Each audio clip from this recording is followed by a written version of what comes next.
Okay. So once again, good morning, everyone. Welcome to this fancy unit where we'll be talking about communication strategy in the workplace. Why is having a clear strategy of communication would help you? Anyone? Why do you need strategies for communication?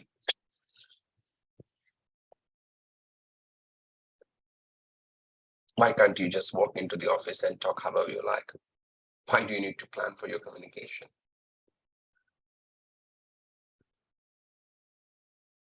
Feedback. Good, thank you.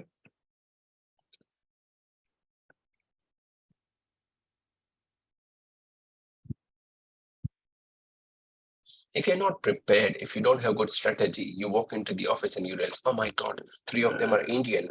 They won't understand Solomon slang or Fiji language. Yeah. Or American, for example, or somewhere from Europe, right? You might also feel like some has just started the job. If I keep saying the fancy acronyms, which everyone else is familiar with, for example, SOP, which is standard operating process, right? Or anything like FIFO, first in, first out, or LIFO, last in, first out. Yeah, something like all the fancy things that you might be using, right? Get it done by EOD. I need it by EOD, which is end of day, or EOW, end of week, right? If you start use that acronym, someone is very new to the workforce, very new to the system that you are using, they will not settle in, they'll find it very hard. So you need strategies. Use a language that's very simple, precise, clear, get professional. Use less jargons or acronyms. Cater to various audience, some is junior, some is senior. If you say the same information to everyone, the senior will get bored. That, oh my God, I have been doing this for 20 years of my life and you still want me to listen to you? That will be the reaction, right? And you can't hold them. If they know everything, how do you engage with them? Right? I could engage you well because every time I'm talking about a new unit. Just imagine I've been talking about the same diversity unit for all these 4 blocks. How much I can hold you? Or how much newness I can provide, uniqueness I can provide. I can bring in some videos, some fancy thing, but not to hold you for 4 weeks. Yes, I need to change how I talk. I need to have some strategy, maybe change the assessment, have something else to say, but overall, the meaning will be the same. Yeah, so Ferris is saying to make sure the message is effectively taken. Absolutely, absolutely. Ferris? Ferris is there, but Ferris is not there. Okay, thanks, Ferris, anyway. I mean, the video was, oh, sorry. I haven't utilized the whole part of it. Sorry, one sec. Okay, let me extend the video.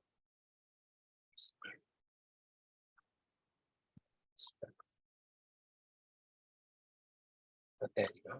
Okay, that's cool. Right. Okay, so that's about some communication strategy introduction. By the end of this unit, you will learn how to prepare for communication and work instruction, facilitate workplace communication, some communication style, and monitoring and supporting team communication. First one, preparing for communication and work instruction. Sometimes as a manager, as a leader, you need to be strong as well. Too much leniency, it will fall back on you. You need to say that I need by Monday. If you can't do it Monday, latest Tuesday afternoon, that's it. After that, forget about this thing. Yeah, because you can't keep on trailing the whole thing, right? You need to move on with the work. Okay, there'll be a bit of reading, so I'm not reading each part of it. Yeah.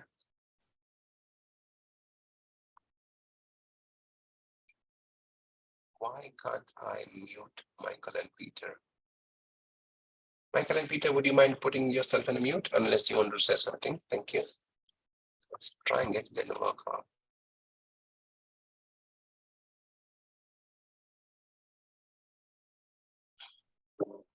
Something happened, I don't know. And I was disconnected. Now I'm back in.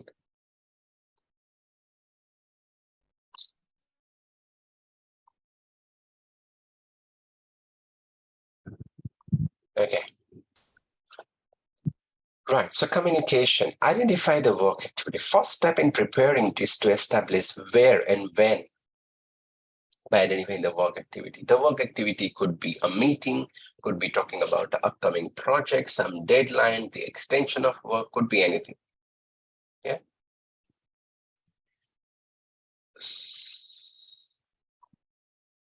Right. So you need to establish the work activity. Like I said, it could be update of a project, it could be some regular meeting, it could be performance appraisal. So why do you wish to communicate? Right. That's the first thing you need to do. Then determine the need. The next step is to determine what the communication needs are for the work activity. Is that it's face-to-face, or is, like a one-to-one meeting, or it's a virtual meeting, or it's just the email information. Then identifying role is to assign and communicate the roles for yourself and others to complete the activity, like you do in the agenda, right? The responsible person, isn't it? Yeah. So you set something. This is what I'll be doing as a chair. This is what you will be doing. This is the other person. This is a minute taker, and everyone. Clarify the objective. Next step is to clarify your objective and decide if any additional support is required. And finally, choose your method. Again, how you will communicate, right? What communication method would you use? That's your next step. Again, it's face-to-face, online, email, via newsletter, just on an intranet, a paper copy on a reception. So every employee who enters the premises will read that sign. I mean, up to you. Yeah. There are 6 C's of communication. First of all, is it clear? Is it concise? Is it complete, concrete, correct, or courteous? These are 6 C's of communication. I would like to paste it on the chat. So if someone wants to copy that, please.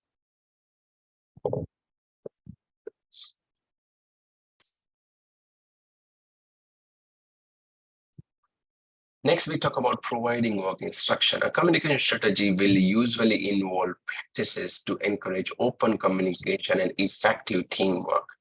Providing a roadmap for improving communication skill, team building, and getting the work done efficiently. It is a useful tool to help you provide work instruction for your team. The benefits of communication strategy include some engagement increase in productivity, innovation, and creative problem solving. If you involve your colleague in most of the important discussion, they will feel part of it. Let's say you're changing something. Tomorrow you decide, hey, I'm going to change our work timing. You used to start at 8 o'clock. Now I want you to start at 7:30. If you just command them like it, they won't accept it. Or even if they do, they'll, try to do some nasty thing with it. Calling, say it, or, say bad thing about company and everything. But if you have involved them from the beginning, why you think 7:30 is a good time, maybe to pick, beat the pick rush hour, or you can finish a bit early, productivity increases, blah, blah, blah. Tell them, involve them in a whole process, and you will have a better acceptance rate. There are numerous presentation methods for communicating information or instruction. The most appropriate way will depend on your message and the requirement of your team. The presentation may include, but not limited to, formal presentation, any visual aids and prompt, like PPT, for example.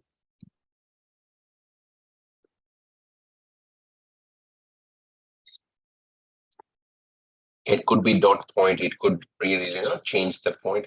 It could be PowerPoint, whiteboard, handout, video clips, flip chart, poster. You need to choose communication method or presentation method depending on the audience. Since this is a formal class, I haven't added too much of visual effect on this one. Otherwise, sometimes if you're doing it for a younger kids, you add some visual things that coming in, the crossboard out and all that fancy thing, the animated part of it. Yeah. But with us, it's not required. Informal meeting or instruction briefing. How do you do that?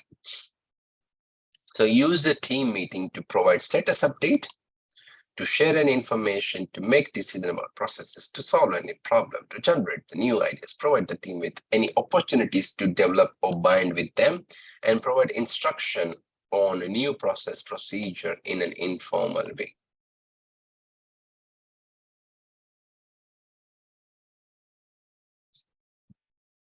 Shut it down.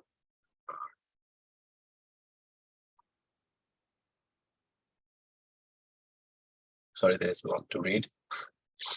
I mean, we don't have to read every bit by bit. Written work instruction for a process or procedure. Right. Like I said, right?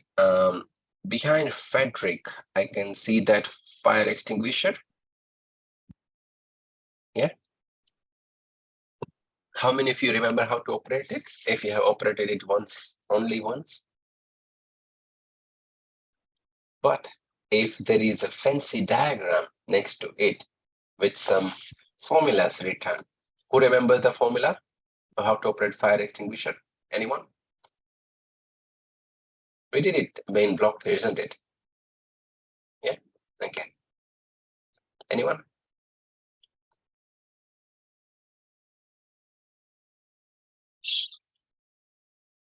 Oh, great. Thank you.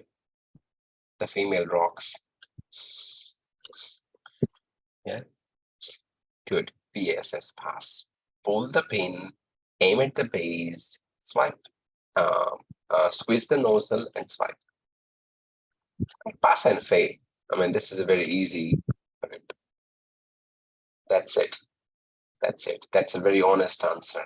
And that's why a standard procedure chart next to fire extinguisher will help you, isn't it?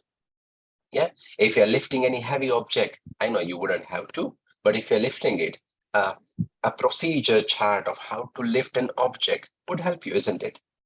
Yeah, when you're lifting it. If you're putting things on a file, right? And that's why you need work instruction for a process or any procedure, right? How to contact a supplier. If you're near a telephone, how many rings is all right to pick up the phone with? Can you just pick it up at the end, towards the end, or don't pick it up within the ring? When someone calls you, what's that tolerance and level? Ideally, 1 or 2 ring, that's it. Should be picked up. That's a very ideal thing. If not, 3, 4 max. Never, you should never let it go ringing. Yeah, it's a very bad professional message that you are setting. Right. So there are various ways of communication. Right. There are 4 main categories in how you communicate. Verbal, the speaking part. This is what we are doing right. Non-verbal, and that's why I requested most of you to have the video on. I can capture the reaction. So even if you're not saying anything that I didn't understand, or I did understand what you were saying, right? Like when I look at Norman, I can fill it up. He's looking at something else. Just kidding, Norman, it's all right. Right? But the non-verbal part of it. Yeah. So when I see someone that, okay, I'm feeling boring and that's why you're sleepy, or it's a food.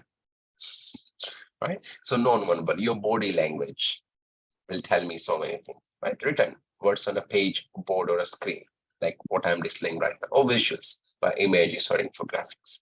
Okay? Verbal is face-to-face communication, phone conversation, voicemail, video conferencing like us, Slack or Teams or Zoom, any meeting, interview, lectures, training sources. Non-verbal, smiling, waving, frowning, posture, tone of voice, volume of voice, touching, appearance, facial expression, physical distance. Even if I do like this, it's a normal communication. There is no sound. I'm not saying anything. But if I'm acknowledging, yeah, good job, thank you, thumbs up and all that thing, non-verbal gestures, right? The way you say it. Sometimes we get hyper with something. If you are tense, our speaking pattern changes. If we are happy, again, the pattern might change. Written, letters, email, any internal bulletin, SMS, social media stuff, visual, face-to-face. Again, many of this could overlap. Yeah, video conference and everything will be a part of visual as well.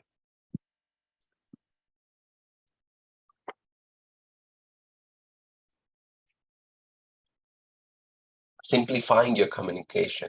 Popular conventions suggest that providing a workplace with an assortment of communication channels make it easier to stay connected. However, having to monitor email, text message, instant message, Slack or Teams channel, and notification from multiple system can stress. So have only one system. If you're going for Microsoft Teams, that's it. Okay, if you're going for Skype for business, that's it. Don't go for Zoom and Microsoft Teams and Skype and some internal text message and a call and everything. Just one. I need you to be online on this system so I can connect with you. It could be via Google Chat. That's fine. Google Meet, because most of you might have Gmail account. If you're using some professional one, Skype, Microsoft Teams, that should do the job. You might improve communication by investing into new application technologies, and you might make improvement by simplifying them instead. The strategy may involve scaling things back, developing policy, prioritizing different channels, or meeting teams' need. Okay.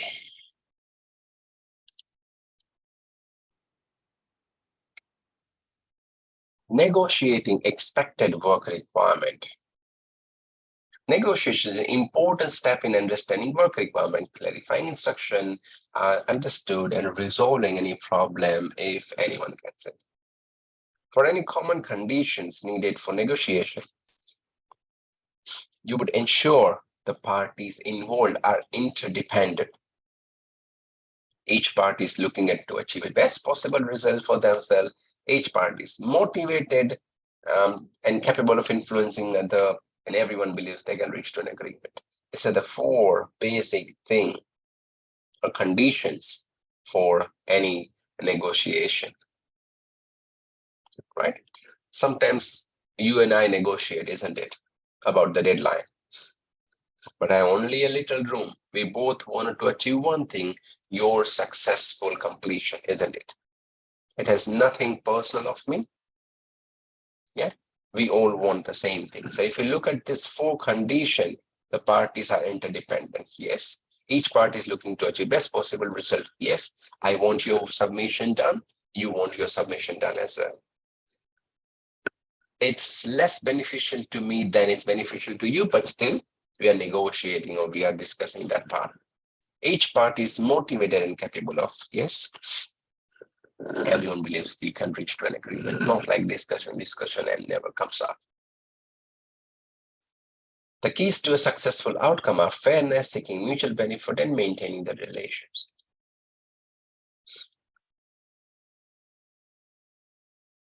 How do you clarify that whatever instruction you have provided is understood by the other party?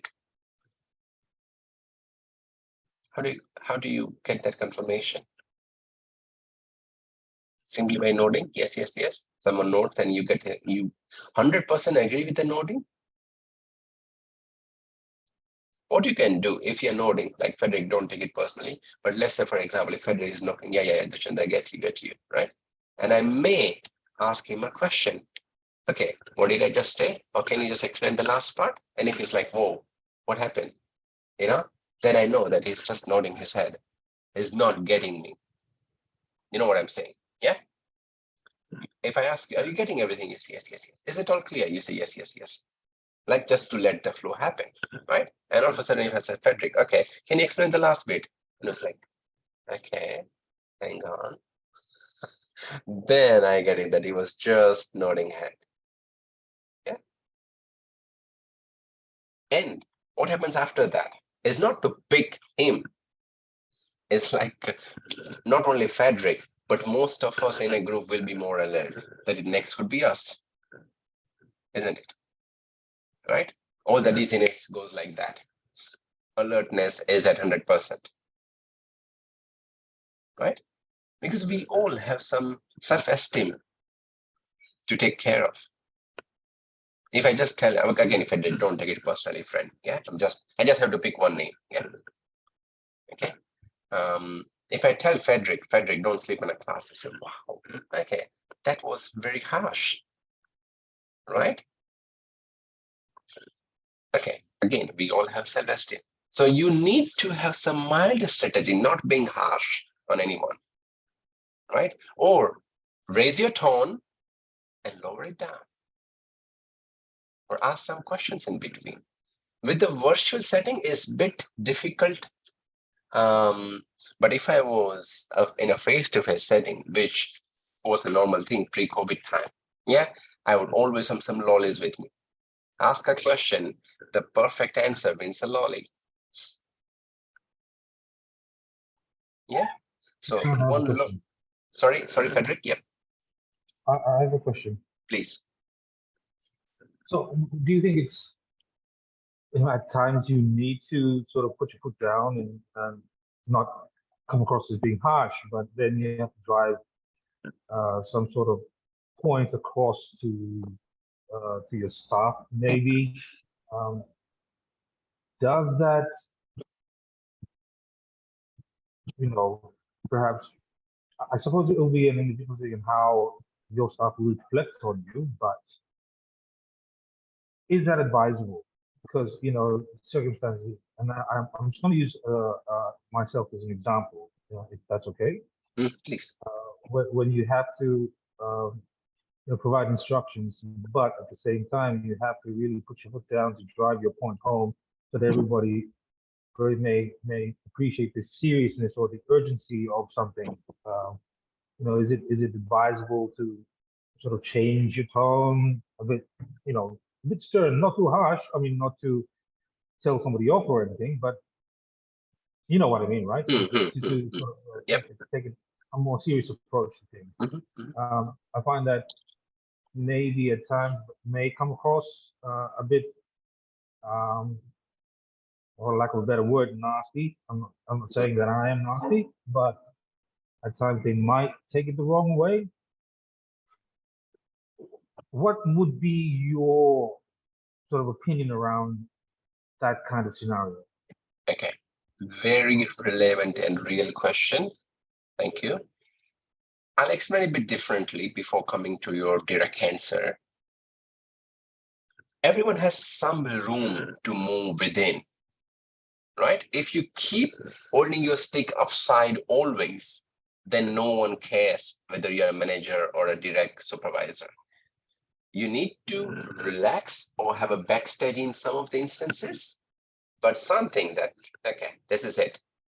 I won't ever tolerate it. Okay, we can be friends, but there is a ground rule. I'm here for you. I'm there to support you. I'll do my best so you progress in your career. But if you don't do this on time, sorry, it's not me. So you are giving them 90% freedom, but that 10-20%, right, is that's it. I want you to understand me very clearly that I won't be tolerating this. If you come late, few instances, that's fine. But if you come late half an hour, 1 hour, sorry, my friend, it's your day off. You don't bother coming in, right? And then you need to set that example, not just by saying words. You need to show empathy towards them. So if someone is coming 5 minutes late, you say, it's all right. I understand there could be some traffic issues. Don't be harsh on them. But the same person is coming 5-10 minutes late every time. You need to have a softer version of it. That's sorry, I'm observing you. I understand. I supported you, right? But it's becoming a regular pattern. And I need to be neutral. So I don't just imagine you ask them to move into your shoes. Just imagine that if he was a manager, How would you deal with such a situation? If everyone start coming late, how would you run the show? You can't. Becomes a joke, right? So, be on time. Like, I understand if you need some adjustment, you need some time differences, alterations, and anything, I can do my best, but make sure that this is lowering in the occurrence, And if still happen, then you can take it even further. I told you last week as well, it's still happening back. I don't want to be too harsh on it, but let's be mindful of that. I know you are a close friend of mine, but over here, we're just work colleague. Or I care for you. I have done enough for you. I will keep on doing it, but not if you keep on coming like this. Yeah. So sometimes you don't have to use harsh word. You just have to have a plain tone sometime or a very clear point, and they'll understand. But like I said, even with a kid, my kid is not even 3. If I keep telling him, don't do that, don't do that, don't do that, 5 things, that's it, he won't listen, right? He will never listen to me. So I need to draw that line, that which are the things that I can tell him and which are the things I won't tolerate. So when I tell him no, that means he knows that, okay, daddy won't tolerate it. Otherwise, he's fine, and then they have fun, things like that. Same thing goes with every human, even the animals follow it, isn't it? Right? So 80-20, 90-10 is the rule. You decide which are the 8 things is okay, or many 5 things, don't worry about it. 3 things is it okay, but this 1 or 2 matter. Don't even come and ask me about it. Yeah, make sense, Frederick? Yeah. You have to be harsh at times, but that doesn't mean that you're holding a stick and whipping them off, right? You can still be the same good colleague or good manager, but just telling your clear expectation, and that's why this clear communication strategies is very useful. For example, you can say that, okay, I'm not sure that corruption is a universal disease, I would say, right? So you can say that that's all right if if you need some help with, but the moment I found that you are doing some corruption or a nasty thing, that's it, I'm the one to sign your resignation, right? Something like that. So you're not blunt, but you're telling them that don't ever think about it, Good. That was a very relevant point. Thank you, Frederick. Yes. Any other question, comments? Anyone wants to share? See, I always prefer it two-way communication, and that's why I want the video on. Yeah. I had to really fight hard for it to allow us good bandwidth. I was like, not really fight hard, but like insisting my point that this is required. Yeah. And thanks to Abigail and the other manager and IT people really made this work us. Right. We are not rushing for anything. We got 42 slides. We have covered 13. One topic has been covered. We are 1/3 of it. Refill your coffee mug. I'll do the same. And I'll see you. We shortened this a bit. Right. How about if I see you in 20 minutes? Sounds good? Because we started a bit late. Yeah. Thank you. See you soon.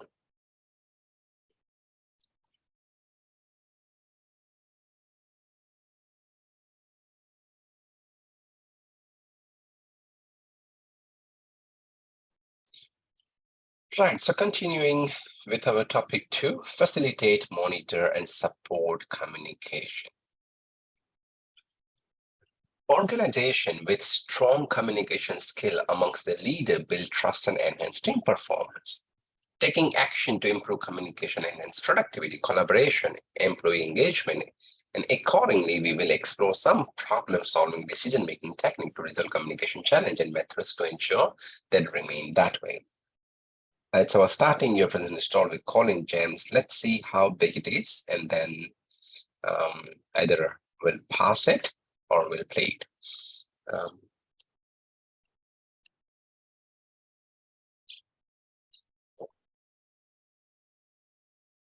Like as a work colleague, I always felt that there has to be a clear communication. If it's not, then some people might feel we should have better known it. Oh, should you have come to us? I would have provided better things. And okay.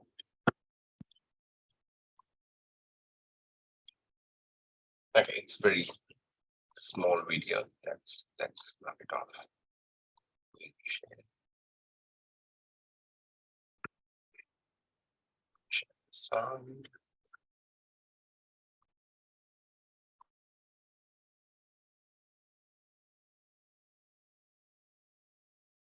In our work in the Colin James method is that we try and look at and have analyzed all the elements and techniques that support holding people's attention in a way that transcends just the normal use of language and words, but looks at the relationship that is built over time.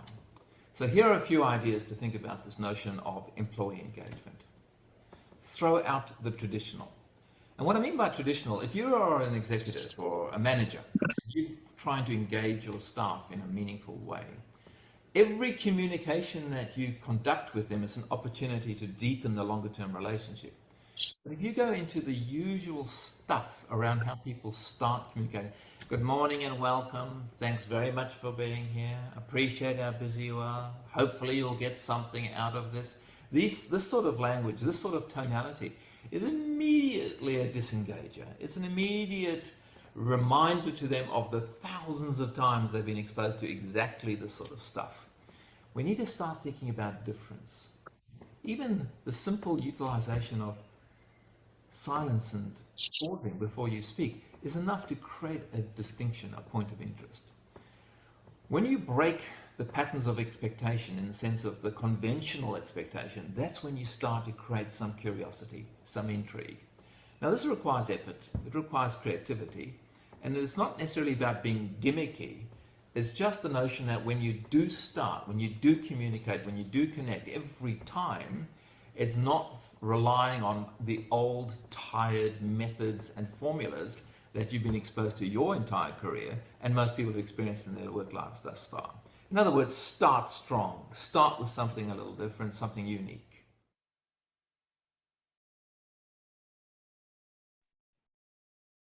Okay, so here we are talking about starting something unique. Yeah.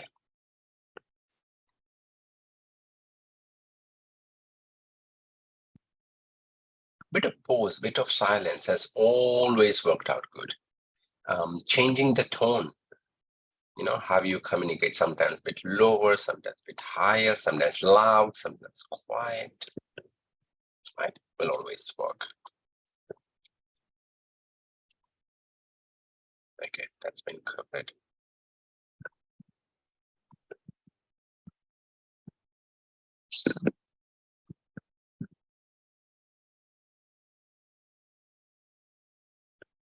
Okay, building relationships. Your interpersonal skills play an important role in building relations with the team members and clients. Some techniques to help you participate in the workplace discussion and facilitate respectful interaction include giving your full attention, using active listening, right? Use nonverbal communication, show the empathy and paraphrase what the speaker is saying.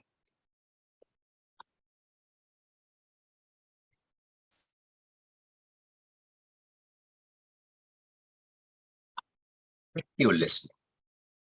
A common barrier to communication is not fully listening someone. Active listening involves focusing on words, feelings, emphasis, body language of the individual as they convey their message. It is important to concentrate on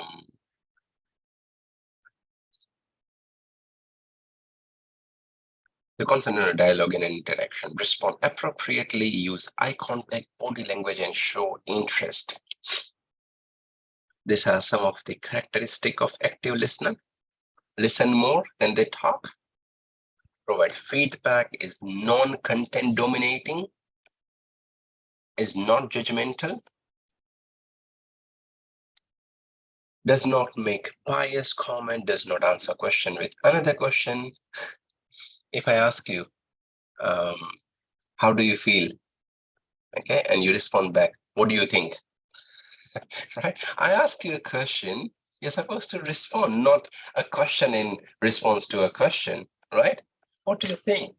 You know, I mean, not to respond to a very obvious thing. I say, is it raining outside? You know, and say, can't you see that? Don't you see that? What do you think? You know, kind of that thing, right? So don't answer a question with a question. Yeah. Do not finish another sentence, which is one of my bad habits, but I'm improving on that.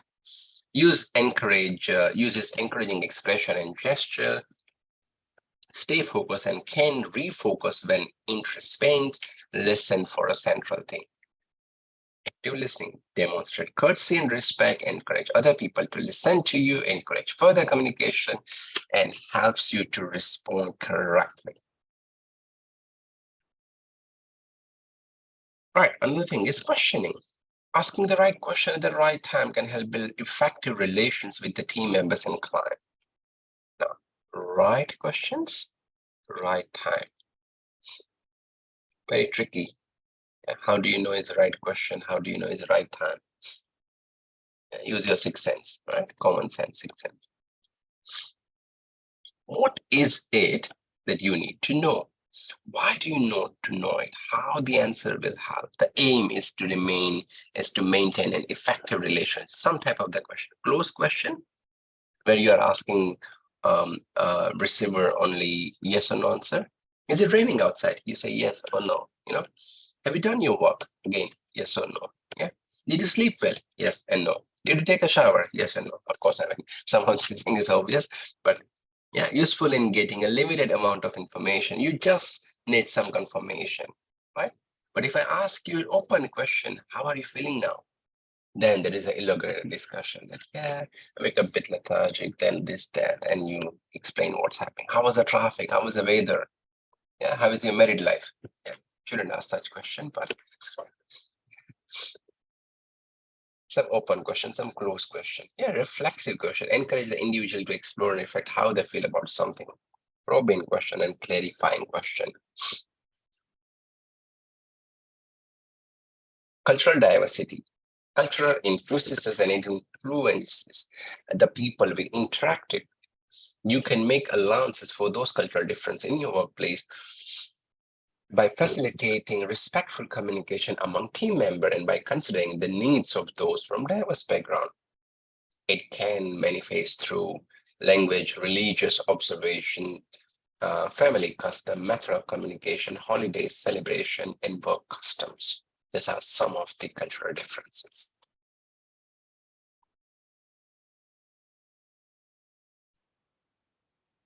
How do you adopt more communication awareness of respecting other culture? Our communication skills are important when interacting with people from non-English speaking background. Sometimes their intention is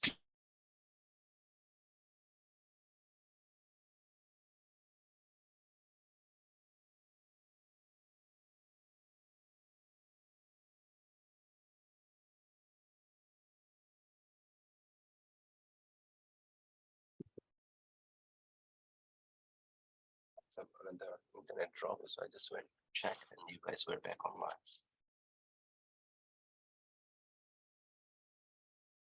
Okay. Sorry for that.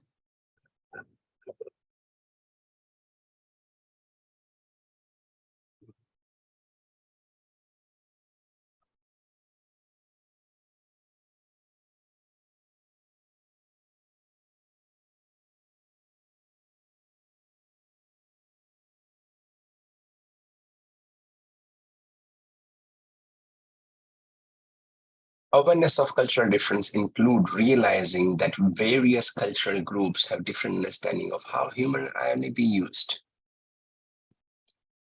Courtesies such as to say you please, thank you, or excuse me. The meaning of yes and no, rules of politeness, body language, dress, differences to others, drinking alcohol and use of time. Now, I want almost all of you to give me one example of a cultural differences. I got 12 participants on my list. Please, if everyone can do one example of cultural difference. Thank you.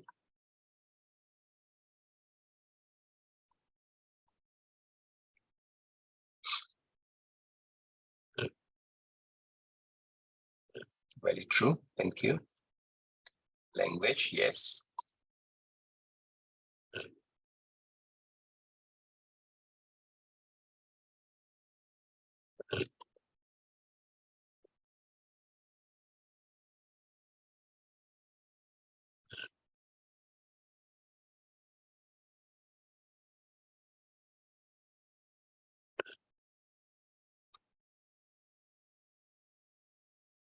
Naomi, Wilson, Norman, Julius, Peter, Hugh, Michael, Patrick, Soraya.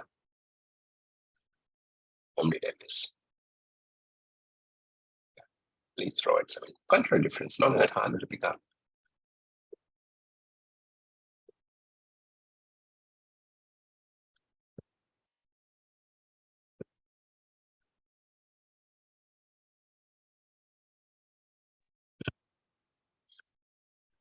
Okay, how many culturally different people? Yes, sorry, Frederick, go on. Well, I suppose from where we come from, there are a lot of differences, and most of them are listed there. With I think the most common one is at times is how humor and irony are used. I'd say some people may take offense at certain things, compared to others. Yep, Some absolutely. are more acceptable. Yeah, But there are specifics, obviously, in certain circumstances, I guess. very true. No, that's a very good point. Thank you. Okay, what use some culture may be okay with some, but that make it different. Absolutely. Have you ever seen how Brazilian people from Brazil greet other? Have you seen that? Yeah. Okay. When they meet the opposite gender, right? Like I lived in Brazil from 2006 early to the late 2006. It's like 20, 15 years back. I wasn't that aware of Brazilian culture, but once I went there, if I have to greet a female candidate, I would kiss that cheek, not like a kiss, but touching the cheeks against the cheeks, right? My lips shouldn't touch the cheek, as if this part with that cheek, cheek with cheek. This is how you greet, right? Can you do it with other cultures, especially Indian culture? Not at all. Islamic culture, forget about it. Don't even dream of it, right? Okay. Another example. I'm just giving an example again, not being biased, not being judgmental. So don't ever take it that way. Yeah. In Islam culture, male to male, how they greet? They hug, right? If you hug a male candidate in Australia, you might be considered LGBTIQ. What are you doing? Why do you have to hug? I mean, handshake is enough, right? Another example of cultural difference, like I talk about India and Australia, this is where I spend most of my life. In India, if you don't call a professor, a teacher with sir or ma'am, they feel offended. In Australia, if you call them with sir or ma'am, they will feel offended. Why can't you say my name? Like my professor, my supervisor, like gem of a lady. I mean, she's RIP at the moment. I might have spoken about her earlier in our first unit as well. But she was offended when I was addressing her professor, like professor, dear professor, just call her by name, Mirka, right? One of the very successful person I have met in mathematical journey when I was doing my PhD was John, right? I used to call him Dr. John, Dr. John. He said, no, Tushar, just call me John. That's it. He used to come in shorts and thongs, right? He was Dr. Pi. He invented a couple of million digits of pi. You know what is pi? Like 22/7. As a kid, we used to know pi, their importance and many algorithm and like Dr. Pi. He was given a pi tie by many of the professional person in math. I mean, I'm getting a bit distracted, but what I'm saying, It's a different culture, right? I can never dream of wearing a shorts if I'm a university lecturer or a university professor back in India, right? Even the security guard will kick me off, forget about my ID. He won't let me in, right? Yeah, it's all different culture. It's all different culture, right? I got ethnicity, yes, absolutely. Your concept of God is different, even though most of are Christian by birth. I'm Hindu by birth, right? But I have broad mindset. I worship my God. That doesn't mean I'm disrespectful to other religions. I've been to many churches across Australia and Europe, and I love it. Okay? How you behave, some of the practices, some of the expression that you follow, right? Have you, how many Thai restaurant in Solomon? Is there any Thai restaurant in Solomon? There has to be some. Yeah, a handful. One.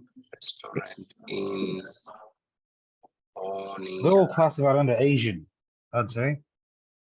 Okay, And there is a sushi cafe, Tenkai Sushi Cafe in Honiara. No, there isn't. Okay. Tenkai Sushi Cafe. Is it open, close? I don't know. Yeah. Thai restaurant in Honiara, Tenkai Sushi Cafe. Yeah, there is a Taj. I think that's an Indian one, definitely. The name says it. But okay. The point was not to promote Thai restaurant. The point was, have you ever seen a Thai person taking care of money when you hand them some money? Have you ever seen that? Yeah, they never touch the currency with one hand if you're giving them some physical currency, not like a digital card. They never take it with one hand. They'll take it with two hands. They say, thank you. They'll bow a bit, right? Take a few, like literally few steps, like few, just maintaining some distance from you, bow themselves. Right? This is a very common culture in Thai and maybe Indonesia as well. Right? They pay a lot of respect to every customer they get. And they are very humble people, very much down to earth as I dealt with them. Like I'm a big fan of Thai food. And some of my students in my previous employment were from Asian country like Thai and Vietnam and Indonesia. Very, very good student. Yeah, but very much towards the culture thing. Yeah. So why do you have to know it? Because knowingly, unknowingly, you don't want to be disrespectful to anyone. Your ultimate aim is to win their hearts and work them as a team. If you hurt their feelings, that won't be good for you, good for the company or team growth. And that's why you need to know all that thing. Okay. If someone is introvert, maybe this is how they're brought up. Right? They don't like to talk about, like in some culture, talking about LGBTIQ, right? It's like, oh, why do you have to talk about such things? They're very much into their own world. They don't like this basic idea of female to female, male to male, or other thing except male and female. Yeah. Okay. Cross-cultural communication technique. How do you be more sensitive or be more aware towards other cultures' communication? Some remaining professional, friendly, and courteous. Use simple hand gesture and basic words. Avoid any slang or jargons. Not rushing through the process. Speaking at a reasonable pace, not too fast, not too slow. A reasonable pace and a tone of your voice. Using diagram, maps, pictures to illustrate your message. Being patient. Not a patient like in a hospital, patience. Being aware of your body language and gestures. And ensuring your body language is not limited, that that it indicates your willingness to assist them. Yeah.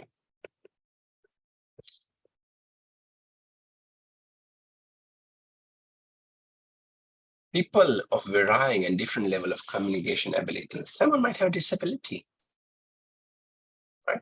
Have you ever come across anyone in your workplace who would have disability, like physically challenged people?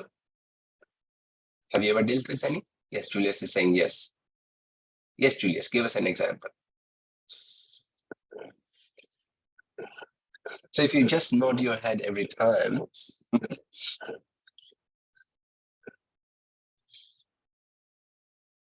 no, I just say Julius, just that is. Anyone else? Have you ever dealt with any physically challenged or disabled people? And how did you meet their need? Casper, you might have come across someone. Oh, Frederick is ready. Sorry, Frederick, go on. Well, we once, in my former employment, we had a receptionist who was blind. And my take on it was he was a he was a superhero because he could he had extraordinary ways of knowing stuff, making his way around. And I used to work at a studio, and he would navigate himself just by touching the walls and communicating. He can sense who was standing in front of him, and it's unlike anything else that I'm able to do. But he was always respectful, and through that, he kind of gained all the respect from all of us around him as well. No, that's so true, because you lose one of your important senses, like eyes or hearing thing, then your 100% energy flow, which most of it by talking or by seeing someone, you are using those energy. If that is not utilized, then it all goes to other challenges, increasing your senses of smell. They can feel someone's presence at a distance as well. If someone is there, they don't have, they'll feel it. They don't need to hear that thing. They'll feel it from senses, they can navigate very easily. My wife's one of the distance cousin is also blind, but he's a doctor, like a real medical doctor. Right? Just imagine a blind person with a doctor, and he's a very fine doctor. Right? He has created his own world. His wristwatch, right, doesn't have the glass on top. He can use the hands like very, very softly and tell you the exact time. He has really created his own world. He can provide very accurate medicine. He can, use stethoscope and really feel your pain, But yes, if you ever had to deal with any such person, right, these are some of the suggestions you can do. Using a normal tone of voice, not raising your voice unless if someone is deaf, doesn't mean you have to be loud with them. Maybe they have a hearing device, they can hear you better than you. Right? Just because you feel that they are deaf, that doesn't allow you to raise your voice. They might feel offended. If you see someone blind, as a human, we tend to help, right? In India, if I was in India, right, I would offer help anyone who is physically challenged. Not in Australia. They are smart people than me. They have more technology usage than me. If someone is physically challenged, I would always refrain to offer them help because they get offended. That is a totally different culture. I see them, sometimes I wish to help them, but they don't need the help. They're equally equipped or have the same strength to navigate along the road using any devices or anything, as far as you or I can do. Yeah. Being patient and polite, speaking directly to the person, never include the mediator. If you include the mediator, they feel, oh, am I getting special treatment? No, I can hear you well. I don't need an interpreter. I don't need someone else, right?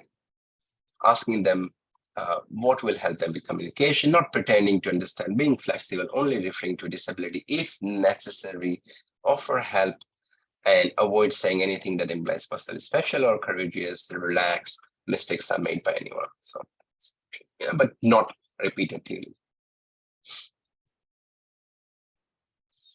4 style of communication: passive, aggressive, Passive-aggressive and assertive. Passive, usually peacekeeper and keep the opinion to themselves. Aggressive, usually want to be in charge, openly express opinion with loud, aggressive behavior. Passive-aggressive speaks as if they don't care about something in a way that's indirectly aggressive. Sometimes mutual comments to themselves in the presence of other people as if they didn't want them to hear it. And assertive, clearly express idea without sacrificing politeness. But the passive is a lose-win, and we are going to talk each of them. Effectiveness do not express actual thoughts or idea. Sharing of information is limited.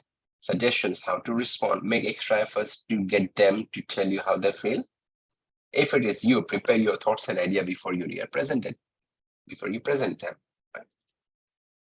And this is something I don't care what we do here if you think you might have embarrassed someone.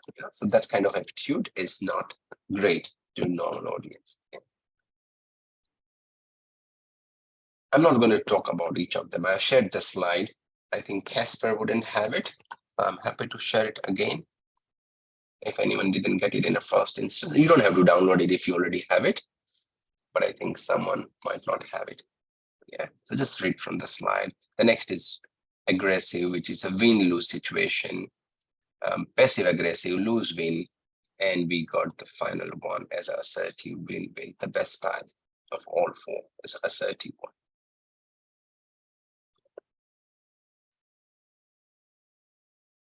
Okay, resolving.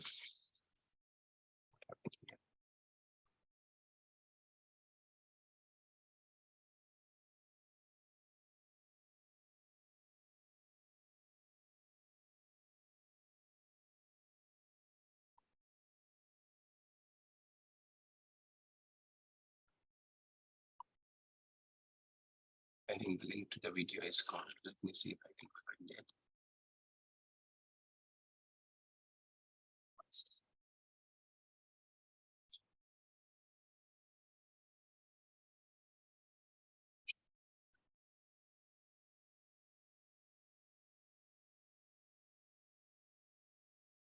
And that's fine.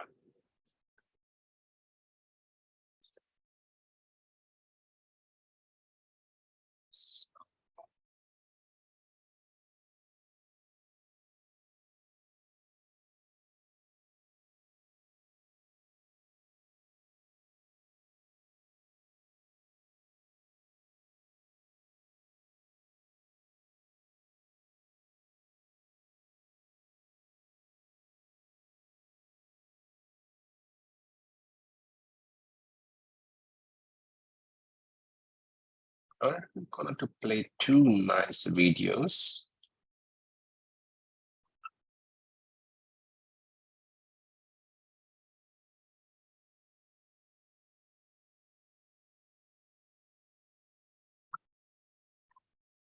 Have you ever talked with a friend about a problem only to realize that he just doesn't seem to grasp why the issue is so important to you?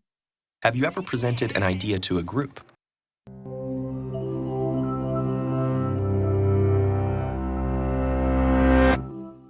Have you ever talked with a friend about a problem only to realize that he just doesn't seem to grasp why the issue is so important to you? Have you ever presented an idea to a group and it's met with utter confusion?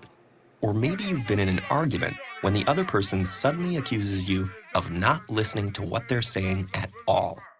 What's going on here? The answer is miscommunication, and in some form or another, we've all experienced it. It can lead to confusion, animosity, misunderstanding, or even crashing a multi-million-dollar probe into the surface of Mars. The fact is, even when face-to-face with another person, in the very same room and speaking the same language, human communication is incredibly complex. But the good news is that a basic understanding of what happens when we communicate can help us prevent miscommunication. For decades, researchers have asked what happens when we communicate. One interpretation, called the transmission model, views communication as a message that moves directly from one person to another, similar to someone tossing a ball and walking away. But in reality, this simplistic model doesn't account for communication's complexity. Enter the transactional model. which acknowledges the many added challenges of communicating. With this model, it's more accurate to think of communication between people as a game of catch. As we communicate our message, we receive feedback from the other party. Through the transaction, we create meaning together. But from this exchange, further complications arise. It's not like the Star Trek universe, where some characters can Vulcan mind meld, fully sharing thoughts and feelings. As humans, we can't help but send and receive messages through our own subjective lenses. When communicating, one person expresses her interpretation of a message, and the person she's communicating with hears his own interpretation of that message. Our perceptual filters continually shift meanings and interpretations. Remember that game of catch? Imagine it with a lump of clay. As each person touches it, they shape it to fit their own unique perceptions based on any number of variables, like knowledge or past experience, age, race, gender, ethnicity, religion, or family background. Simultaneously, every person interprets the message they receive based on their relationship with the other person and their unique understanding of the semantics and connotations of the exact words being used. They could also be distracted by other stimuli, such as traffic or a growling stomach. Even emotion might cloud their understanding. And by adding more people into a conversation, each with their own subjectivities, the complexity of communication grows exponentially. So as the lump of clay goes back and forth from one person to another, reworked, reshaped, and always changing, it's no wonder our messages sometimes turn into a mush of miscommunication. But luckily, there are some simple practices that can help us all navigate our daily interactions for better communication. 1. Recognize that passive hearing and active listening are not the same. Engage actively with the verbal and nonverbal feedback of others and adjust your message to facilitate greater understanding. 2. Listen with your eyes and ears, as well as with your gut. Remember that communication is more than just words. 3. Take time to understand as you try to be understood. In the rush to express ourselves, it's easy to forget that communication is a two-way street. Be open to what the other person might say. And finally, 4, be aware of your personal perceptual filters. Elements of your experience, including your culture, community, and family, influence how you see the world. Say, this is how I see the problem, but how do you see it? Don't assume that your perception is the objective truth. That'll help you work towards sharing a dialogue with others to reach a common understanding together.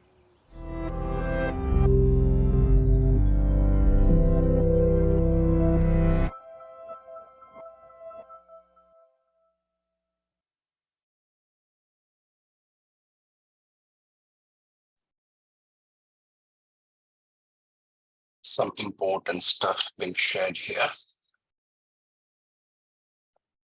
Sorry, it's my internet again.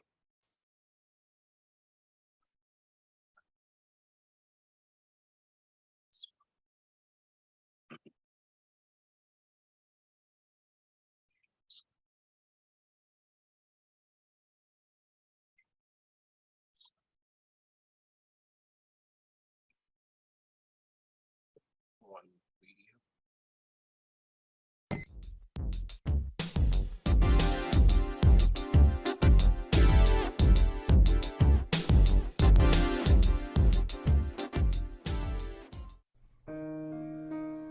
Ten barriers to effective communication. 1. Physical barriers. These are such things as inadequate equipment, such as outdated computers, phones with poor signals, background noise, poor lighting, temperatures that are too hot or too cold, tangible items that may interfere with communication efforts. 2. Attitudes. Sometimes strong emotions like anger or sadness can taint your objectivity. Being extremely nervous, having a personal agenda, or asserting a need to win the argument can make communications less than effective. Such interfering emotions are also known as emotional noise. 3. Language. This may seem like a minor obstacle, but even people who speak the same native language can have difficulty understanding each other if they are from different generations or different regions of the same country. Slang, professional jargon, and regional colloquialisms can hurt communicators with even the best intentions. 4. Physiological barriers. Ill health, poor eyesight, hearing difficulties, and pain are all physiological obstacles to effective communication. 5. Problems with structured design. Companies or institutions can have unclear organizational structures, making communications difficult. Bad information systems, lack of supervision, and employee training are also to blame for faulty communications. 6. Cultural noise. People sometimes make assumptions about others based on their cultural background and associated stereotypes. 7. Lack of common experience. It's a great idea to use examples or stories to explain or enhance a point. However, if others cannot relate to these examples because they do not have the same knowledge or shared experiences, then this tool will be ineffective. 8. Ambiguity and overuse of abstractions. Leaving things half said or using too many generalizations, proverbs, or sayings can lead to lack of clarity, which in turn lends itself to misinterpretation. 9. Information overload. It takes time to process large quantities of information, and too many details can overwhelm and distract the audience from the important topics. 10. Jumping to conclusions.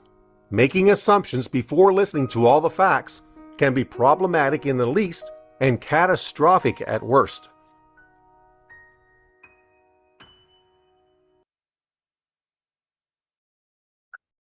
Okay, so that was something about communication.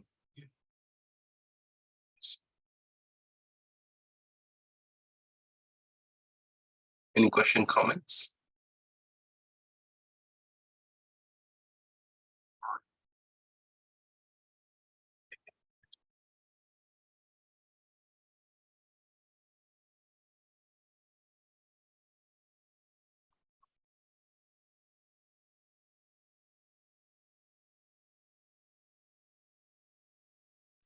These are some of the communication resolving technique. Step 1, identify the problem. Next, establish the desired outcome. What do you feel should be the outcome? Analyze the problem, look at any alternatives, evaluate and select a possible solution, implement, monitor, and evaluate the decision that you take. Okay, there is so much of information here, not reading everything, but I just wanted to bring 5 whys. Ask the why 5 times. Yeah, the 5 why technique can be used to identify the root cause of a problem by asking why 5 times in succession. The answer to one why question leads you to ask the next one.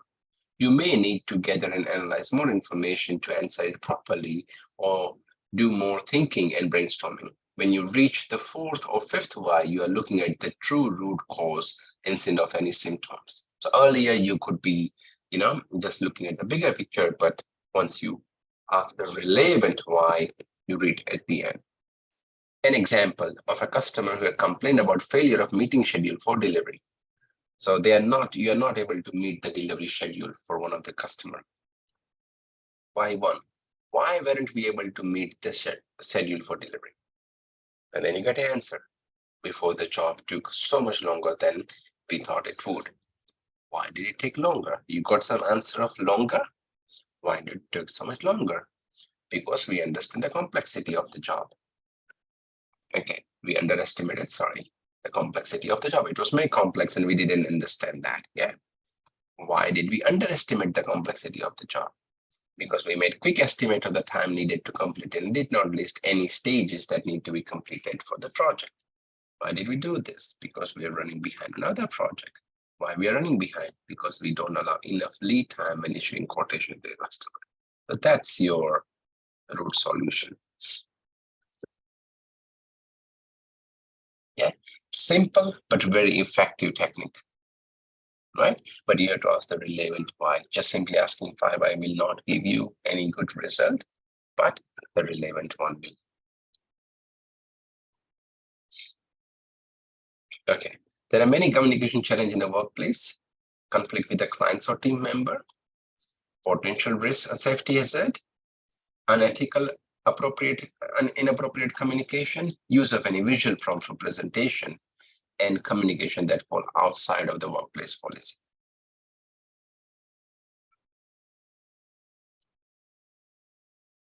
Here are some additional technique and suggestion for more general communication. Some is see the standard, some baseline standard, safe space, consistent, some norms, feedback, and technology. And we are all equipped with good technology, but how much technology is allowed at a workplace? Can you be on your mobile phone all the time? Unless you are a salesperson, no. Right? Can you be in your Facebook or Insta account, Pinterest, whatever you're holding all the time with compromising work schedule? Not really.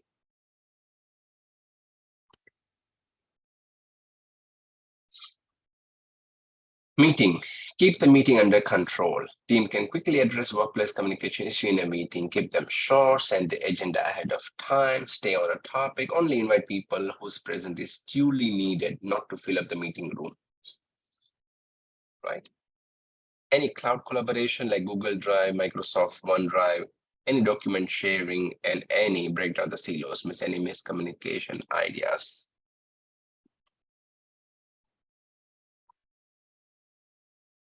Confirming the issues are resolved. Set up the communication channel. Monitor your team.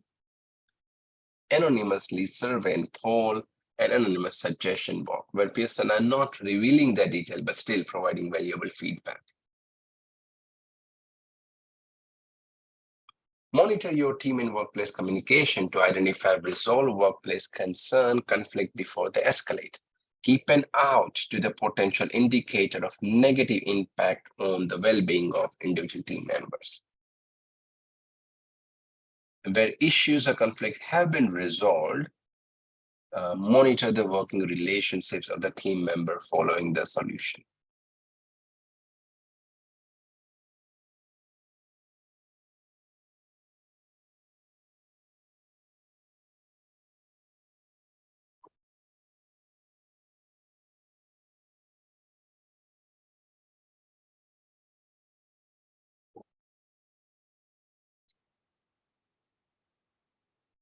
Right. Then we got about the legislative organization requirement. Yeah, we are almost getting there, guys. Okay, again, we'll talk about Australian thing because it's Australian qualification. Human Rights Commission, 1986, which involves a discrimination on one race, religion, criminal record, trade union, any sexual or marital status of impairment or disability. Age discrimination, racial discrimination, and sex discrimination. What is your organizational requirement will depend on your organization, but you need to be aware of any code of conduct, any policy procedure. Policy is the rules of your workplace that has to be followed to ensure the mission vision are carried out. And procedure is step by step. Step 1, do this. Step 2, follow this. Step 3, like that. Yeah. Performance feedback, any support. It could be positive, it could be general, it could be self-esteem based, it could be specific, general. It can be constructive as well. Again, it can be specific and general. You don't provide any feedback. No feedback, not good. You need to provide some feedback, mostly positive. Even the negative thing can be done in a positive way. Yeah. Can someone give me an example where you might have provided a negative feedback, but in a very positive way? Some example of it, please.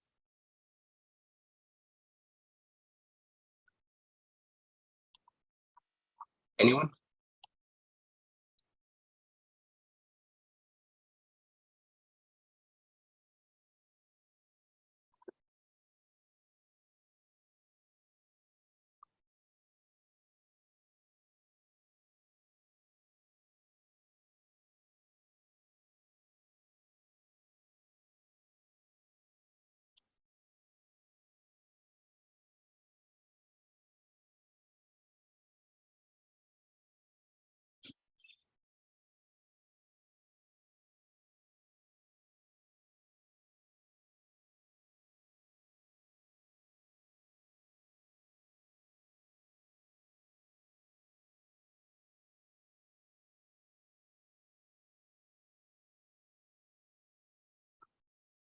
Rather than saying that I want you to do it this way, you could say, how about we do it, try another way. Right? You don't have to command anyone, right? Again, I'm just picking one name, Wilson, don't mind it. For example, if I have to tell something to Wilson, hey, stop doing that. I don't want you to do it this way. I said, Wilson, hey, my friend, come here. I want to show you something. How about we follow this style than what you are doing? Because this is always beneficial to me. And if you are a senior to them, first of all, you need to earn the respect. Commanding someone does not put you in command. Yeah, if you have genuine interest in improving their well-being, they'll listen to you. But if you're there just to be a bossy person, they don't care. Yeah, no one cares except you. Okay, so provide some constructive feedback. Good feedback, but in a positive. Yeah. Any support that you need to provide to your team members? It could be for attending meeting, any, for any personal need as well, any coaching, mentoring thing. Or helping them to determine the best way to resolve an issue, how they can resolve a conflict as well. Seeking feedback and assistance, you can use any feedback from them, from the team managers to develop any ways to improve the skills and knowledge. Some people think of feedback as a negative or critical. Don't take it that way. Consider it as information to improve yourself. When you receive feedback, thank the feedback giver and respect their openness and courage to tell you that something is not right. Value their comments, clarify, paraphrasing if required, reflect on the feedback, verify honestly with others. If it is reasonable, act as soon as you can and learn from the experience.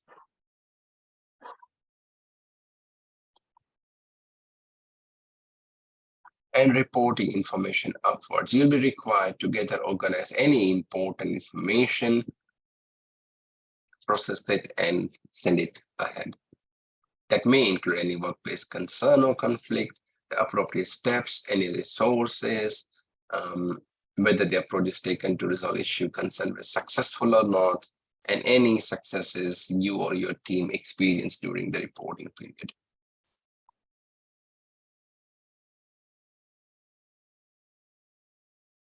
Okay.